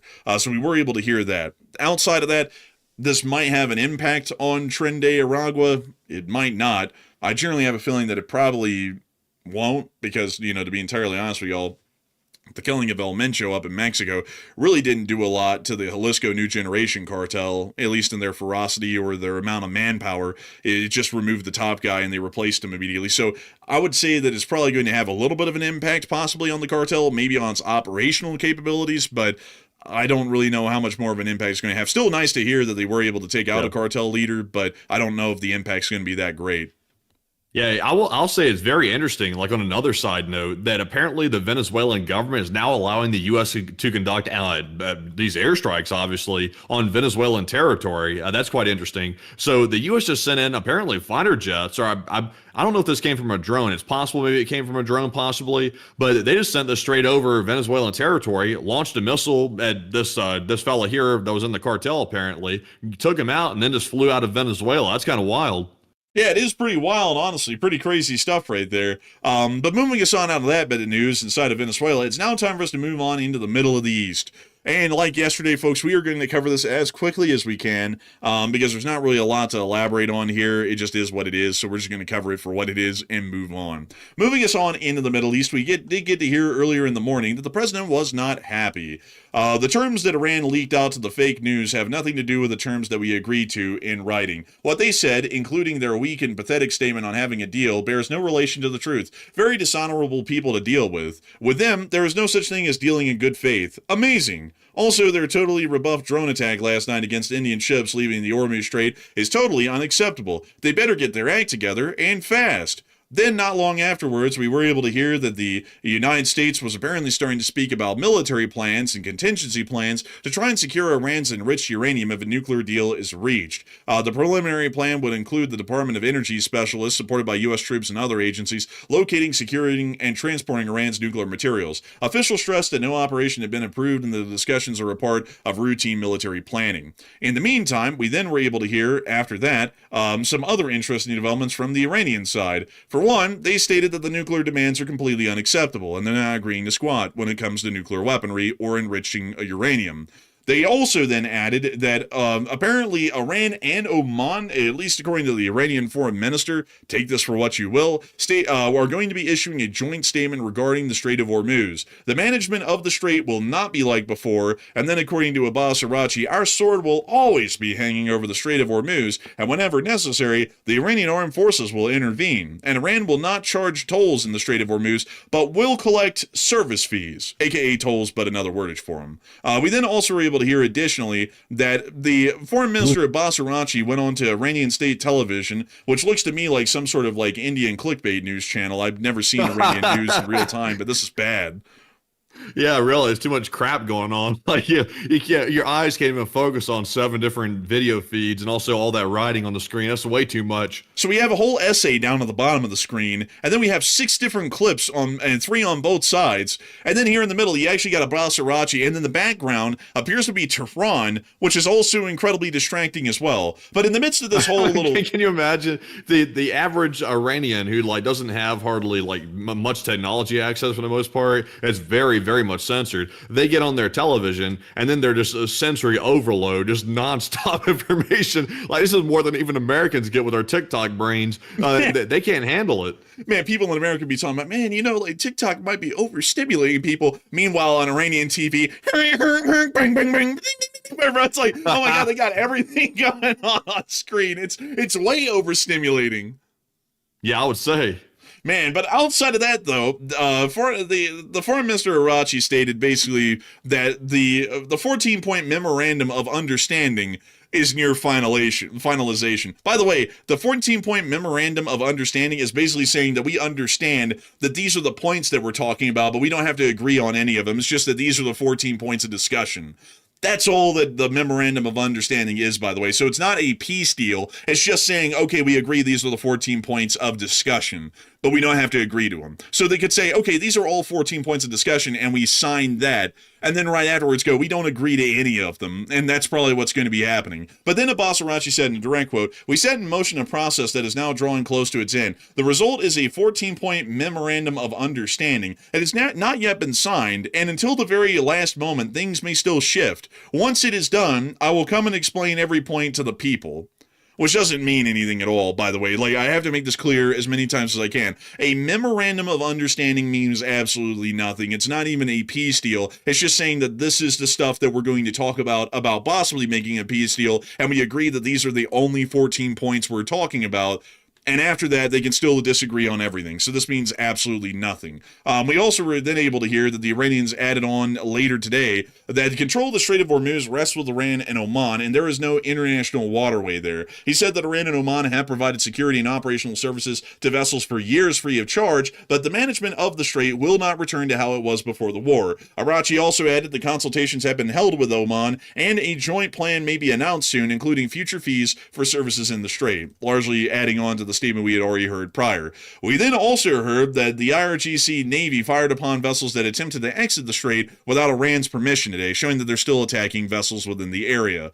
We also were able to hear a little bit further about that as a vessel was hit by an IRGC projectile near to the Strait of Hormuz, showing that they are still attacking commercial ships attempting to pass through right now, so the strait is certainly not open. And then CENTCOM came out later today and said Iran launched multiple one-way attack drones in an attempt to strike commercial ships transiting the Strait of Hormuz. U.S. forces have downed all of them in recent hours as traffic flow through the strait continues unimpeded. The international trade corridor remains open for transit. This is the strait right now. Skill Issue, or One Guy, 2 Weeks, is in there right now, along with Jersey Devil 404. What the hell are these names, man? Are these the real names, or are they like spoofing them or something? These are spoofed. They're fake, by the way. Like, these are the only ships in the strait, and they're fake. Like, they've been here for weeks now. Like, I gotta say, it's something else when you look around. Also, we can see right here that the Rasul Allah is also down here as a cargo ship, and we can also, it's Iranian, mind you all, as well.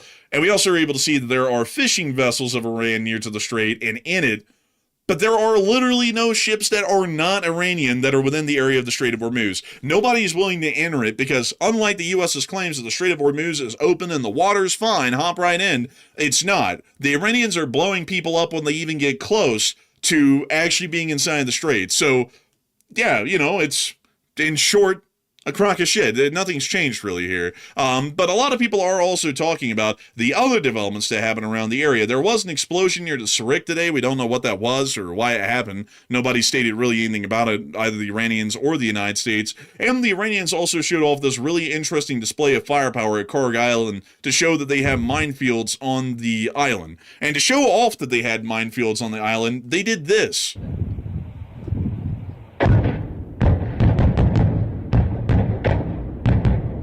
Oh my God. I gotta say, man, this is such a display of firepower. To show off how many mines they had on the beach, they blew up all of the mines they had on the beach. Yeah, really, this is horrifying right here. It's fire on the beach. Oh my God. Man, man, meanwhile, the U.S. amphibious landing teams, they just cleared all the mines. Move in. Like, man, and they started landing on the beach. Wow. This is like magical.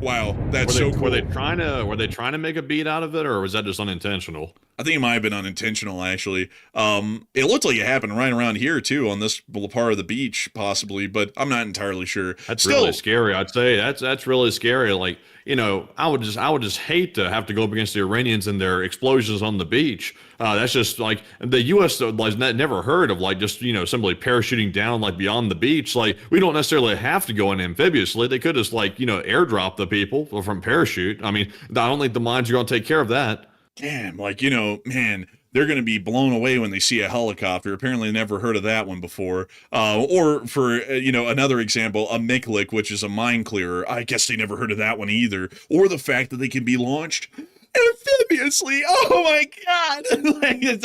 Also, it's kind of stupid to blow up all of the mines that you already had pre-laid on the beach to make a statement. It's like, what if we were planning on invading, like, within hours of that happening? There were no mines on the beach at that point. They blew all of them up. So we could have just landed on an empty beach with no mines on it for the larger part. Kind of stupid, really. But anyways, outside of that whole Iranian flexing of the muscles that happen up in Karg Island, a lot of people right now are talking about the statements by Iran and U.S. officials that a deal is in the final stages and the terms are still unclear. Matthew, what are people thinking about that? What are you thinking about that as well?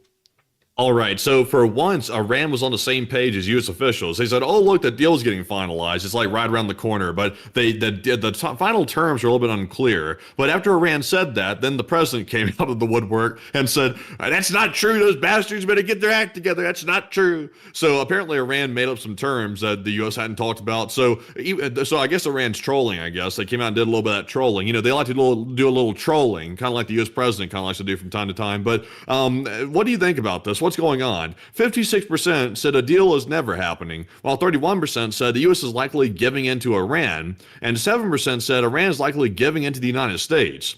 And I'm with the 56%. I don't think a deal is ever happening. Also, by the way, there was an allegation that maybe the UAE was turning over, like, I think billions of dollars to Iran or something like that. The UAE is denying that. They're saying they haven't done it, but it was reported by a pretty reputable news outlet. So I'm not sure if maybe the UAE is lying about it or maybe there was a false report. I'm not really sure what's up with that. But Iran's made it very clear that if any deal is signed, they want billions of dollars of their frozen assets back, which basically is going to fund the rebuilding of their regime to a large degree. So I don't think a deal's happening. Me personally, if a deal does happen out of the blue, that means the U.S. basically just surrendered. But Enforcer, what say you?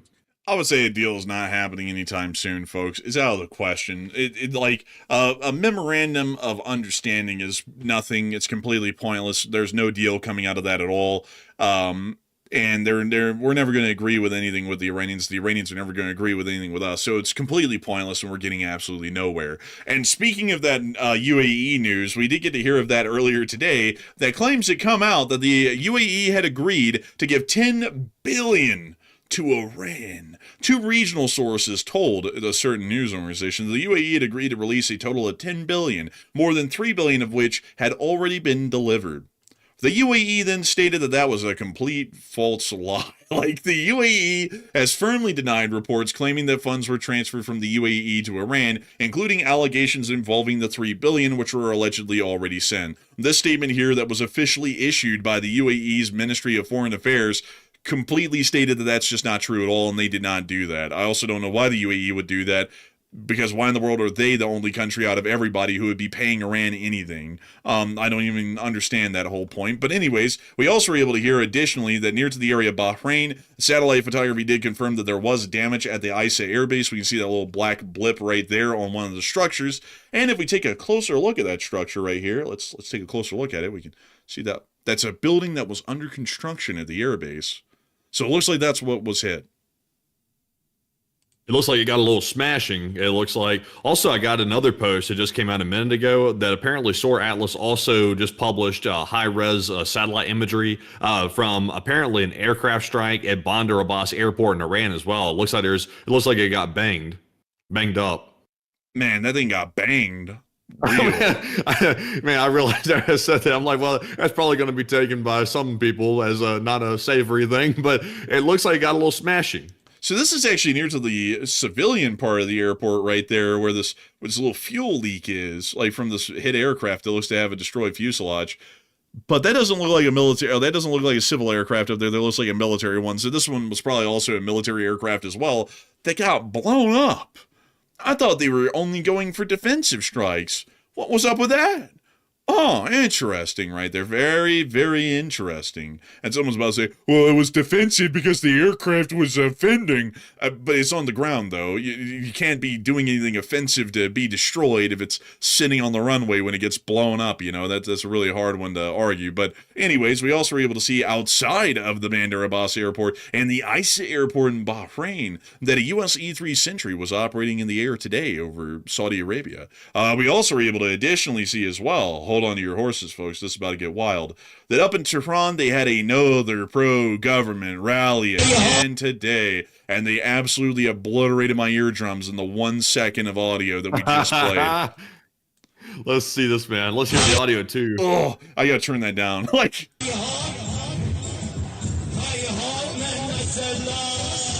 oh my god. What a trash event. Also, who in the world's the person out there hitting the little, like, tambourine? Like, that we're hearing? Like, there's just some guy up on the stage, bro. He is getting into that tambourine. Bro, it sounds like they're about to start playing the Thomas the Tank Engine theme song up there, man, honestly. And what's your score? It's just another pro-government rally. Basically, they're all just going around and going, man, I love the regime. Like, that's literally the whole point of this thing. That's it. I think they might be showing up to maybe get a little bit of money, like from showing up or something like that, because they're kind of broke. Mm-hmm. You know it. Or they've been told you have to show up or you lose your job. If we do roll call and you're not there, you're going to lose your job. This is probably all government officials that are in this rally. But that's what they do in Russia. They take all of the government workers and they send them to the Putin rallies and tell them, hold the Russian flags, wave them around, and if you don't show up, you're fired. Don't come to work tomorrow. So this is probably what they're doing in Iran. But let's watch it a little bit more, because honestly, folks, I'm kind of vibing. And my brains are leaking out of my ears from how damn bad the music is, and the flags waving around. It kind of made me a little bit nauseated, really. But let's keep watching. Maybe it'll get better. Honestly, folks, this sounds like me trying to sing right now. Man,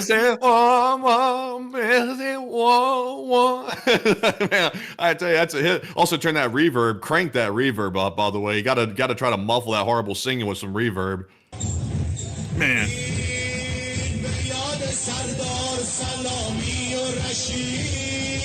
That's how I'll be sounding when I step on a Lego. I'll be sounding like, Man, meanwhile, just further south at the American 4 PD, wait a minute, someone said Legos! Arrest that man! That's me right there. When I like step on the leg, I go, eat on me. Yeah, I gotta say, we gotta stop this right here. I literally can't take any more of it. I mean, like, I'm trying to have a blast with this thing and make fun of it, but it's pretty bad. Also, by the way, like, the serious thing is that, like, this was a memorial to Salami or something, but it was also a pro-government rally as well. That was, like, the legitimate reason behind this whole thing. And it also says it right here. In the memory of the commanders Salami and Rashid, I'm not even kidding, they had a commander called Salami that got killed at, like, the beginning of the whole war. We will not make peace with the vile enemy. So rest in peace to Salami. I also heard that his friend Provolone got wiped out as well at the beginning of the war. Man, I tell you what, they called him, they didn't call him Genoa Salami. They called him Tehran Salami. That's what they called him. He was a menace in the streets. He was a heavy hitter for the block. Man, I also heard that, I heard that right now, folks, that Baloney's on the run. Like they haven't found him, but they're trying to hunt down Baloney and also Rigatoni as well and knock them out because they already got Salami. I got to tell you, folks, I've never heard a name that dumb in my life of, like, what is your name? I am General Salami. If you said that to me, I would bust out laughing. Like, I would. Like, if I was in a serious situation. It's ridiculous. But anyways, moving us on out of Tehran, we also got to hear that there were a couple of alerts that did go off in northern Israel today. A Hezbollah drone also crashed near to Arab al-Aramshi in Israel, and we also got a couple of small alerts near to the border area of Hezbollah drone attacks. But outside of that, nothing crazy really happened in this area over the day. So, now that we've finally gotten through all that stuff that had to deal with the Middle East, thank the Lord, it wasn't that long, it's time for us to move on out of all of this and on up and into the Russian Federation and the war in Ukraine. The refinery at Nizhnekamsk is still on fire. It ain't looking too good. I don't know what's up with the backrooms colored buildings here. That's a little interesting, but the fire is still raging, and it doesn't look like there is any sort of an indication that this is going to be going out here soon. It's probably going to be continuing for the next day or two. We can also see the fire here in this clip. No audio, interestingly enough. Also, by the way, apparently the Iranian bots are coming in here. They're very angry about Pastrami and Salami getting smoked. Apparently, they're coming in here for blood. Apparently, man, they said go back to Alabama. Like you effing beach, man. It's like honestly, like that is actually pretty scary. I'd be scared to go back to Alabama. Oh man. Oh man. Oh man. Oh no.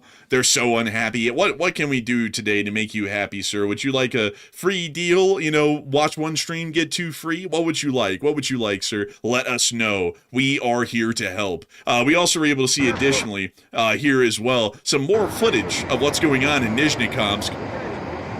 Oh my goodness. This isn't from today. This is from yesterday, when the attack happened. A new angle. Archival footage, as we call it. There's the drone. Oh, here.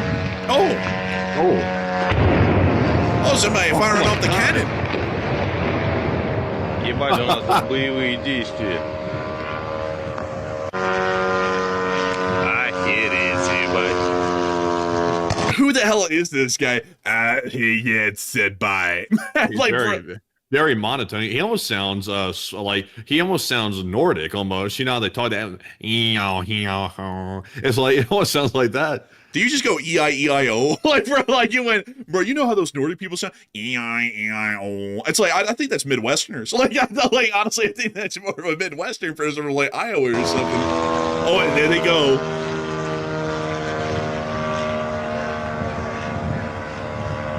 As this guy stands right next to the very flammable fuel truck when the drone could try and hit it. Also, I see a lot of people saying that they love salami. I do too, honestly. Like, the fact that an Iranian general was named after salami is an insult. Oh, thank you, random Russian alcoholic. Anyways. Блядь, их ебеть, вон еще один. Oh. Жопа, жопная. This inebriated gentleman is one of the truck drivers of Russia. Well, that doesn't really show a lot of confidence in my spirit about getting on Russian roadways. Not that I'd ever get on one. Yeah, really. I tell you, that's a risky business. Man. Сторон хуярит. Yeah, клюю. Им, короче, завода.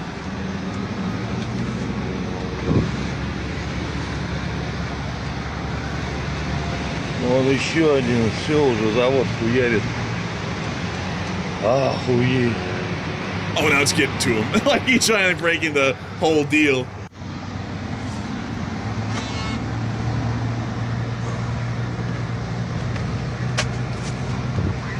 Where the hell is he going? Like, where are they doing? He just did like a whole loop. I think he's just trying to get away from the explosion. Well, maybe he is. Maybe he is in here to judge his life, boy.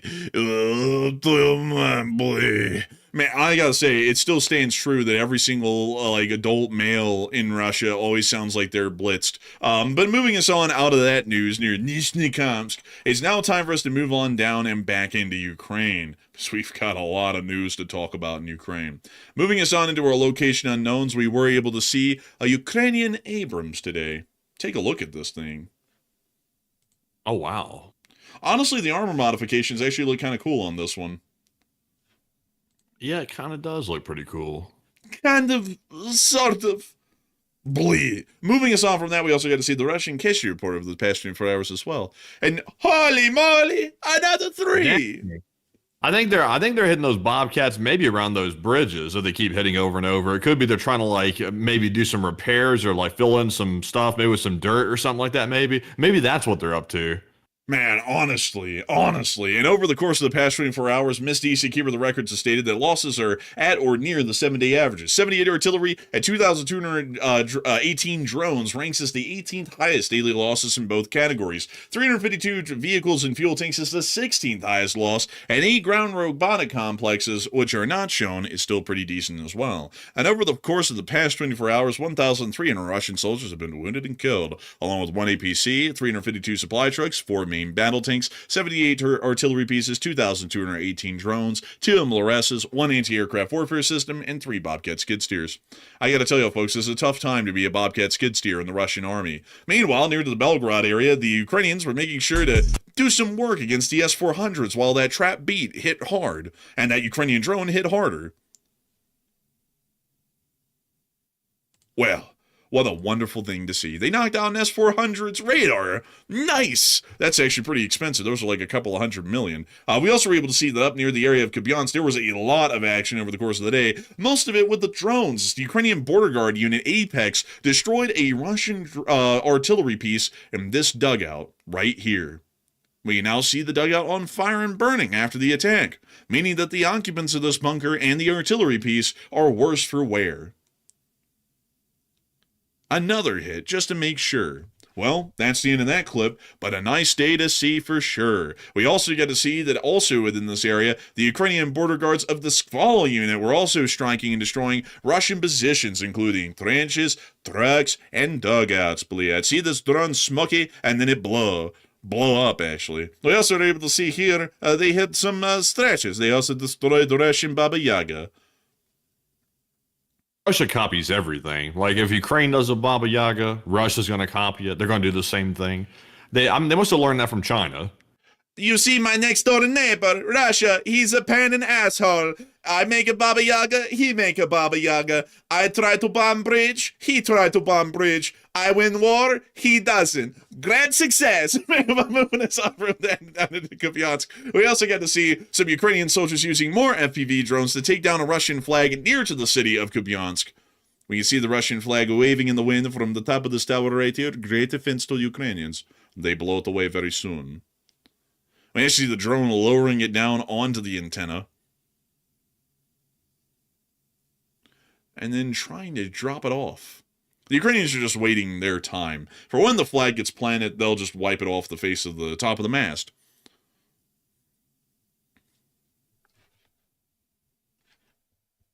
I wouldn't want to get hit by a drone up there at that height. That looks like it could be a little bit sketch. Man, honestly, it is kind of high up there. I'm not really a big fan of heights. Well, I see also, that. by the way, what's this thing there everybody keeps talking about? Everybody's saying something about Paraguay beating, or the U.S. beats Paraguay. Is that soccer or something? Like, everybody keeps talking about this game. It's football, and it's the World Cup right now. I think that's what it is. Man, I think everybody's watching that right now. It seems like there's a lot of like I see people talking about in the chat, and I'm seeing all kinds of like my phone's buzzing nonstop talking about Paraguay got smashed. It's like what the hell is going on? It's like I don't follow these sports that much, but it looks like everybody and their dog is talking about it. I mean, I'm even hearing the golden retrievers talking about it. If I remember correctly, the World Cup's being held in America right now, and what's actually pretty wild, Matthew, this is going to be something that you'll think is really neat because we've actually been close to it. The Auburn University Stadium actually held the football match between Argentina and another country, and Argentina beat them, and it was actually held in the Auburn Stadium, which is kind of neat. So I forgot who it is. I think it was like Messi, who was like one of the most famous football players out there in the world right now. He was actually at the Auburn football stadium, so that was kind of neat. But anyways, moving us on out of that neat fact about what's going on with the World Cup, we also were able to see another clip here of Russian forces getting hit within the Kupiansk area by the 41st Mechanized Brigade. Take a look at this little clip. There goes an anti-tank mine right into their dugout. And another one. And perhaps a third. Maybe a third. Very crude, but it apparently works quite well. Just literally lob a tank mine down there at the target. Did somebody say crude? We need it. Like, we need it really badly. Oh, they're going off with these anti-tank mines, I tell you. They're really doing good. But moving us on out of the Kupiansk area and further on down and into the Severonsky Forest, we also were additionally able to see the Ukrainians slamming out some drones up there on the battlefield. We see them dropping a net on one, and there it goes into the drink. Look at that. They got it with the net. That's good. That's pretty good with that, actually. Look at that. They don't stand a chance. Here goes another one. And, Briak. There it goes. Right into the soup. See, there it goes, down to the ground.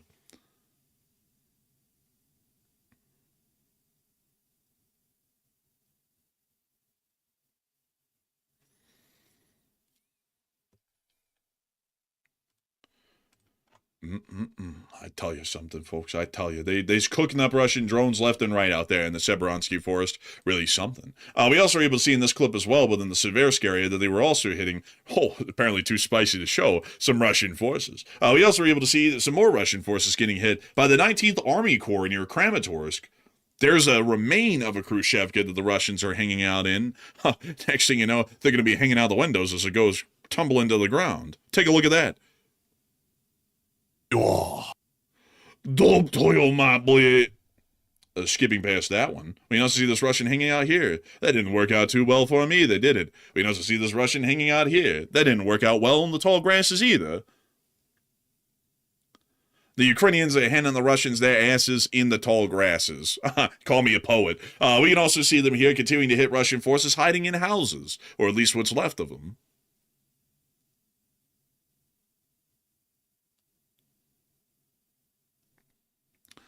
And I gotta say, folks, the bots are rolling in tonight hot and heavy. I gotta say, something else. And let's see here, moving on from that clip and on into the next one, we also were able to see even more Russian forces. Apparently too spicy as well, getting hit. Oh, man, they put that little thing up late. Oh, whoa, man. Man, they put them up on all of them, man. These weren't bad earlier. I mean, I watched them. I didn't think they were too bad either, but apparently they are. I never knew. But the 36th Brigade was also taking out some Russians near the Konstantinivka area today as well. Man, they sat here and censored all of my clips, man. I got them all, and they were good earlier, and now they're not.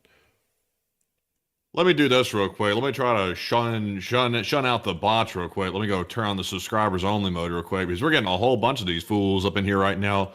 There we go. Look at that. Little subscribers mode right there. That's like a can of rage spray. Look at that roach. Look at that thing flopping around and flipping and flopping. Man, look at that. I gotta say, folks, those bots tonight have been crazy. Crazy, I tell you. But moving on from that and on into our next clip, we also were able to see that within the area of Bukrevsk itself, Bukrevsk City, the 55th Artillery Brigade was also doing its work against Russian forces as well today. They got the tank, please. We see that the tank is now cooking nicely. One of the very few they have left. They only have a few hundred of them, actually, throughout the whole of the country. Now we're able to see another little hit in the distance. The cooking of the tank, the charbroiling of Russians. We can also see here the D-30 getting knocked out. And thus, folks, with subscriber-only mode, the chat has been made whole once more.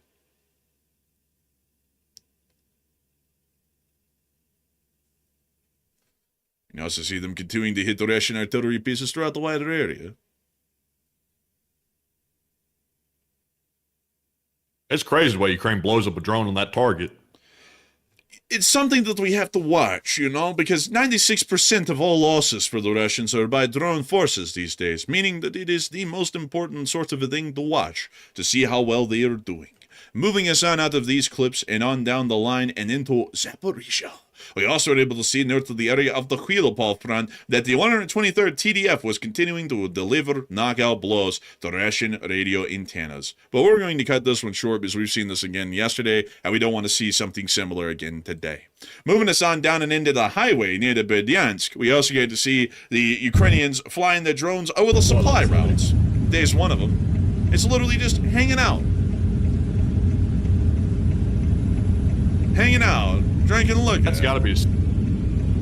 That's got. Can you turn down the road noise a little bit? But it's a little bit scary though. If you're just driving down the road and you see like a whole bunch of drones like loitering above it the whole time, like that thing could have suddenly dived down on a truck. You never can tell. Also, the Russians are starting to disguise their military transports as civilian vehicles. They're starting to like put these like wraps over the actual truck itself to make it look like it's a logging truck, like for civilian work and stuff like that. Man, honestly, they are. We're about to be getting into that here in a minute.